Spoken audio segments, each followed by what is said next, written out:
Rapaz amado, hoje estou aqui para gravar mais um vídeo. E o vídeo de hoje, vamos falar sobre a minha carteira. Então vamos fazer um resumo de como é que foi minhas movimentações, o quanto que eu recebi de dividendos em março, e ver meus lançamentos e trocar uma ideia no final do vídeo. Então, vamos para o vídeo sem mais delongas. Vamos olhar no seu resumo. Ela está hoje, no dia que estou gravando esse vídeo, com patrimônio total de R$20.500. Desses valores eu investi 18.600, então o resto é tudo variação. Ele está com uma variação de 10%, cerca de quase R$2.000. E uma rentabilidade de 43%. Estou com um lucro total de R$4.300. Desses, R$2.300 é dividendos que eu reinvesti. Então isso é muito importante para a sua bola de neve. Você reinvestir seus dividendos.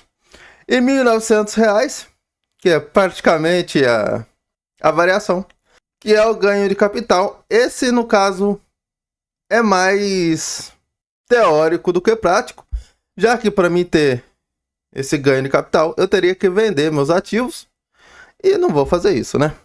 Então a carteira hoje está com 55% alocados em fundos imobiliários. Estou com cerca de 17 ativos, 30% em ações, tem 11 ações, 4% em ETFs, 4% também em ETF internacional, 3% em REITs e 1% em criptomoedas. Esses ETFs aqui, um é o BOVA11, que eu estou usando para mexer com opções. Como eu ainda não tenho valor para fazer opções com ações ainda, mesmo que eu não tenho dinheiro para comprar um lote fechado da ação que eu quero, eu estou fazendo no BOVA11, que é permitido fazer de uma em uma ETF, né? Que no caso o BOVA11 é ETF. Tenho cerca de 3 quantidades e eu já vendi essas 3 CAL dessas 3 num valor que, se bater lá no final de abril, no dia 17/4, que é a terceira sexta-feira do mês, que é executado as ações. Se tiver acima do strike que eu vendi, a CAL, eu entrego essas 3 ações, esses 3 ETFs. Se não, continuo na minha carteira, que foi o que aconteceu em março. Eu estava com uma CAL vendida a R$187, se eu não me engano. E no dia do vencimento de março, ela não bateu, estava abaixo desse valor. Então não fui exercido e fiquei com prêmio. E o outro ETF é o Coin11, que é um ETF que replica o Bitcoin, que distribui rendimentos todos os meses, através de opções também. Então vamos lá ver meu provento. Nesse mês eu recebi cerca de R$247,49. O recorde da carteira de dividendos recebido. Desses valores, R$108 foi fundos imobiliários e R$125 foi de ações. E o restante foi os ETFs aqui da vida, tanto o ETF internacional quanto o ETF normal. Ainda tem cerca de R$1,52 para receber, que é o VOO, que vai pagar esse daqui, esse valor aqui. Leve em consideração que ele é em dólar, tá?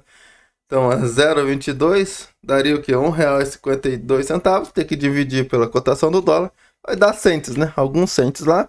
Vai ficar lá na carteira. E quando eu fizer o próximo aporte, eu já aproveito junto eles e faço a alocação. E aqui vamos para os lançamentos desse mês. Eu comecei os lançamentos lá em 6/3. E aqui eu fiz uma movimentação lá nos meus ETFs internacionais. Eu peguei o dinheiro que eu tinha investido no JEPQ, que é um ETF que replica o QQQ. Só que ele faz dividendos, no caso, proventos com opções. Então ele vende opções e compra opções, e esse resultado ele distribui. É igual o Coin11 faz com o Bitcoin. Eu vendi ele, realoquei esse dinheiro no VICI11, no VICI, que é um REITs, que é o primo do fundo imobiliário lá nos Estados Unidos. Então eu peguei o dinheiro do JEPQ, mais o dinheiro que eu tinha na conta, que foi pagamento de dividendos, e realoquei tudo no VICI. E eu fiz também, e eu também comprei PMLL11, que é um fundo imobiliário de tijolo que entrou nesse mês na carteira, a um valor de R$ 106,44. No dia 11, eu fiz mais uma conta no PMLL11, uma cota também, a um valor de R$ 105,96. No REC 11, eu comprei uma cota a um preço de R$ 78,98, aumentei posição. E aqui eu fiz duas movimentações no Testes F11. Eu vendi minhas 9 cotas que eu tinha a um preço de R$ 92,02. E recomprei no outro dia, no dia 16, eu fiz nessa venda. No dia 17, eu recomprei 8 cotas do Testes F11 a um preço de R$ 91,91.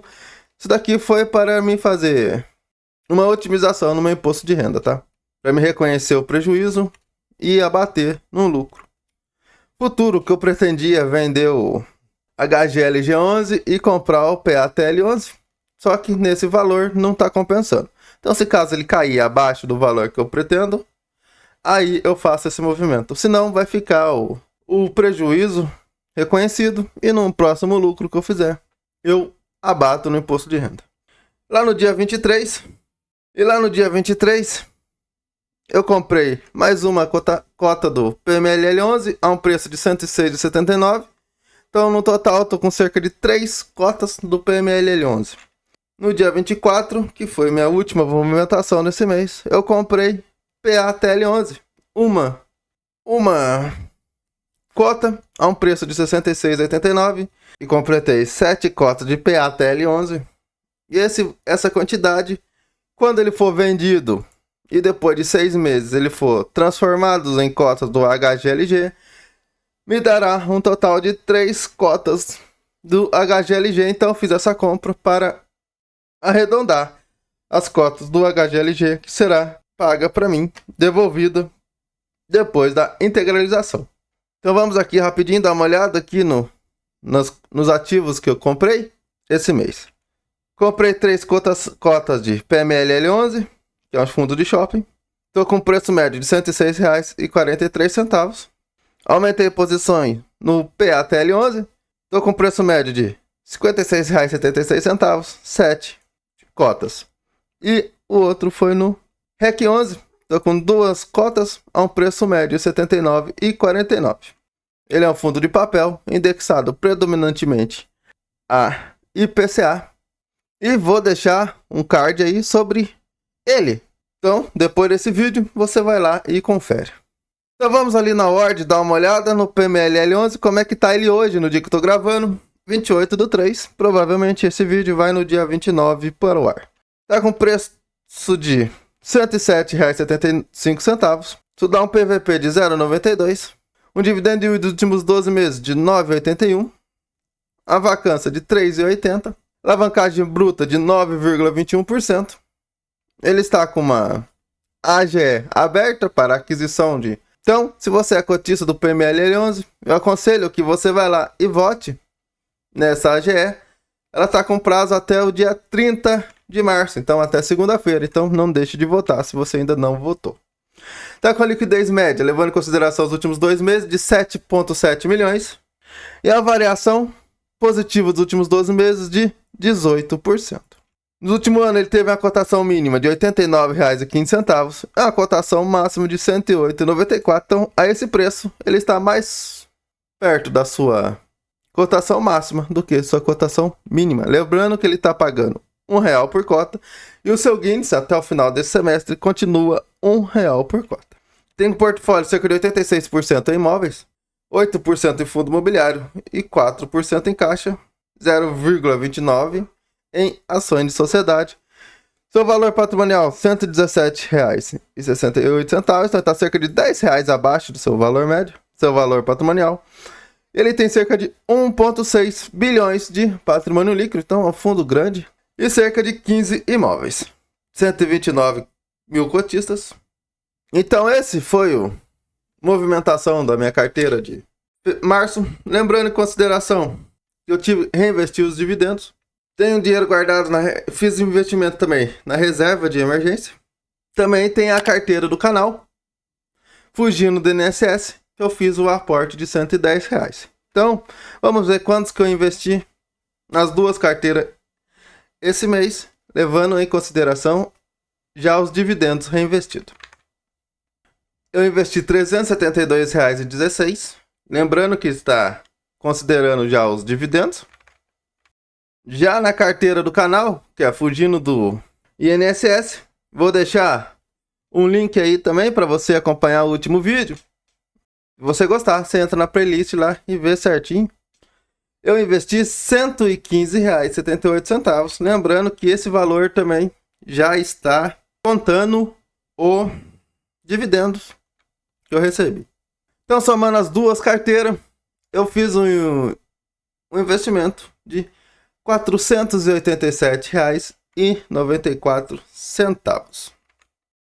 E descontando dividendos da carteira rumo ao 100k, eu tive R$ 242,74 de dividendos redistribuído, reinvestido. E tirando esses dois dividendos das duas carteiras, eu investi um total do meu bolso de R$ 242,54.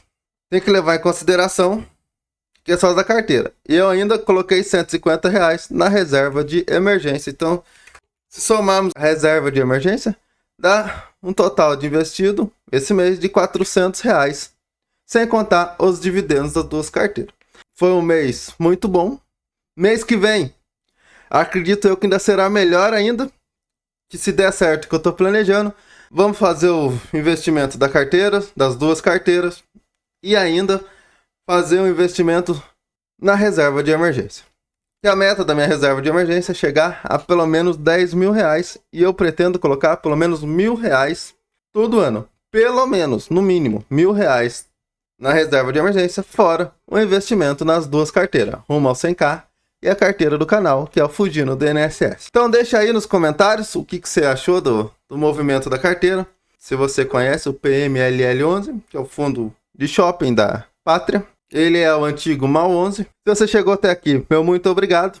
Não se esqueça de se inscrever no canal se esse vídeo trouxe alguma informação relevante. Deixar o like e ativar notificações. Esse foi mais um vídeo do Dividendos para a Liberdade. Que Papai do Céu abençoe a vida de todos. E nunca se esqueça, Jesus te ama e eu também. Que tenhamos todos um ótimo domingo.